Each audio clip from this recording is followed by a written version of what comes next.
Chapter 7. A contagious disease is suspected. Paris, May 14, 1989. Felix Bloch strolled down the Rue Faubourg Saint-Honoré, one of the world's most expensive shopping streets. He carried a black bag with a shoulder strap. He stopped to look in the shop windows. He appeared to be studying the reflections in the glass to see if he was being followed. He was. At the request of the FBI, agents of the DST, the French counterintelligence service, were watching. At the Hotel Meurice, across from the Tuileries, he walked through the ornate, chandeliered lobby to a cozy bar in the rear. The man who lived in Vienna as Reino Gickmann, but called himself Pierre Bart in Paris, was waiting for him there. The two men had whiskeys, then moved downstairs to the hotel's opulent Restaurant Le Meurice, a place of dark-paneled wood, red walls, and hovering waiters. The French counterintelligence agents were in the restaurant and secretly photographed the pair.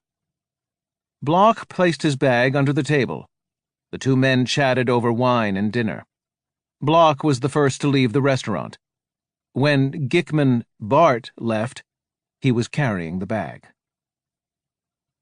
In late May, President George H.W. Bush flew to Brussels for a two-day summit meeting of the North Atlantic Treaty Organization. Bloch's tour in Vienna had ended 2 years earlier, and he was back at the State Department now. But he had helped to prepare Bush's trip, so he, too, flew to the Belgian capital. Instead of checking into a hotel, Bloch stayed with Michael E. Eli, a career Foreign Service officer, in his large, pleasant suburban house.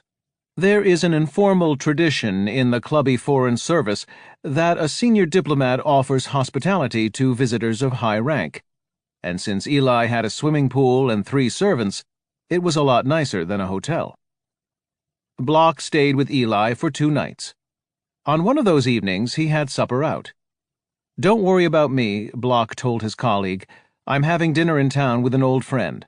Eli, a polite Princeton man, insisted on dropping Bloch off at the Hilton. He remained in his car and did not see whom Bloch met. Bloch walked into the lobby and up a long, curved, carpeted stairway with gold rails. He pushed open the glass doors of the Maison de Boeuf, a dining room of soft banquettes and bright chandeliers. There, a familiar bearded companion joined him for dinner.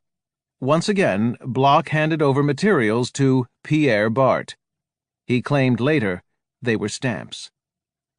But the Brussels meeting created a dilemma for the FBI. It suspected that he planned to meet again with Gickmann, and it could not afford to let the meeting take place unobserved. Normally, the Belgian Sûreté de l'État would be asked by the FBI to observe the meeting, but the FBI did not contact the Belgians. "We've felt the Belgian service has been penetrated for a long time," said a U.S. intelligence officer close to the Bloch case. Instead, the FBI asked the CIA to provide surveillance, and it did, although reluctantly. It was a very risky business. The fact that the agency covered was very sensitive, the intelligence source said. The CIA was running a covert operation without telling the host country. It was very dicey. The whole station could have gotten kicked out. But incredibly, the CIA watchers failed to notice whether Bloch brought a bag to the meeting or left it with Gickmann. Later, when investigators questioned Eli about his wholly innocent and unwitting role in what happened in Brussels, he could not recall whether Bloch carried a bag to the hotel. And he did not know if Bloch carried anything when he returned to the house after dinner. The Elis had retired early, and Bloch had his own key and let himself in. Early in June, a few days after the Brussels meeting, Reino Gickmann disappeared from Vienna. Helga Hobart was devastated.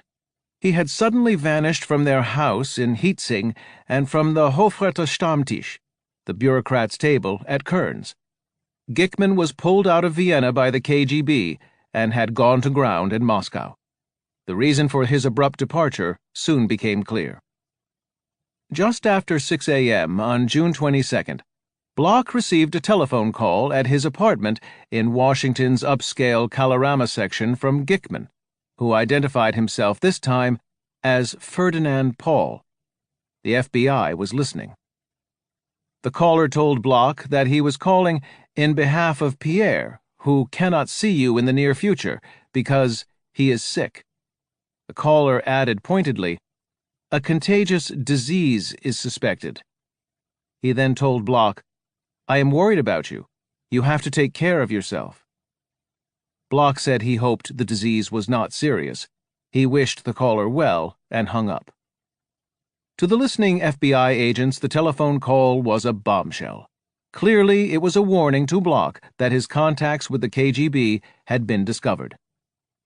But far worse, it meant that someone inside U.S. intelligence had tipped off the Russians that Bloch was under investigation. It was the counter-spy's worst nightmare. Somewhere inside the vast U.S. intelligence bureaucracy, there was a mole at work, and he had not been found. When Bloch reported in to the State Department the next day, 3 FBI agents were waiting for him. They questioned him for 2.5 hours, confronting him with the surveillance photographs of both Bloch and Gickman taken in the restaurant in Paris. The questioning went nowhere.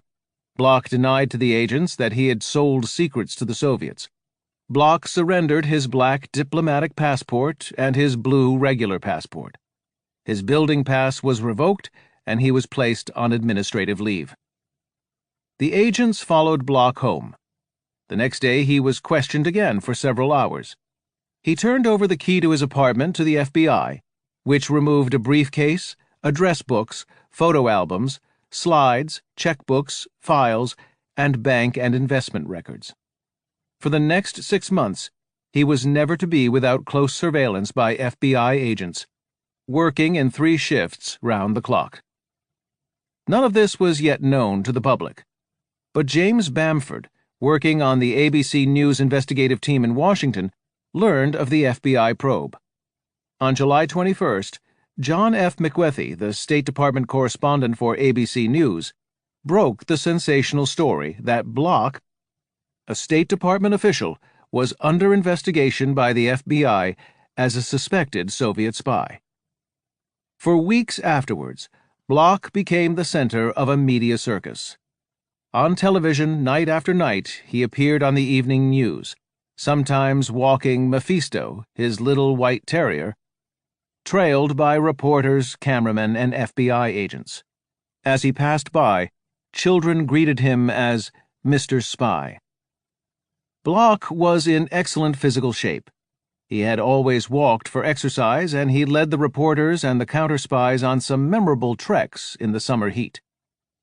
When Bloch drove from his apartment, at first the press cars following the FBI cars following Bloch's car were reportedly being followed by Soviet cars. The FBI quietly put a stop to that.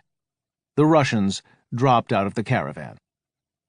The Bureau, hoping to overhear something useful, had bugged Bloch's silver-gray Mercedes.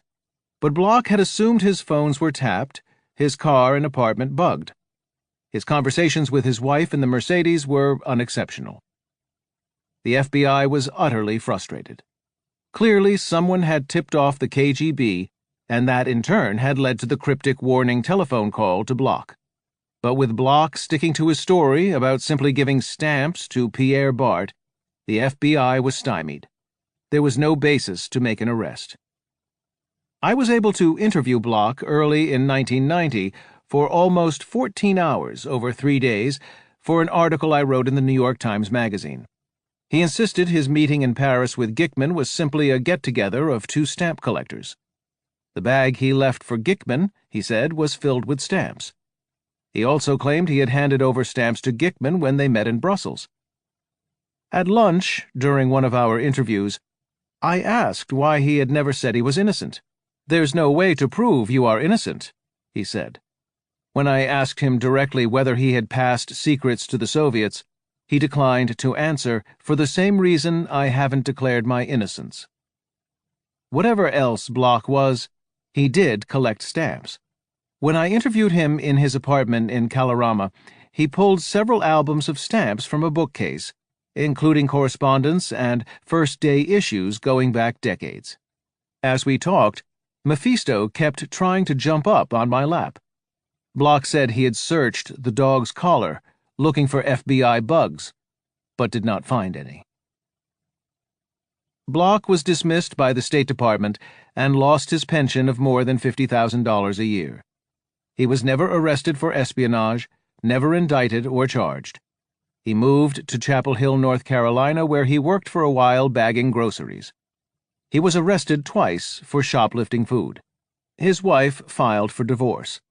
By 2001, he was working as a city bus driver in Chapel Hill, wearing a blue uniform. Transit officials in Chapel Hill said, "He was a good bus driver."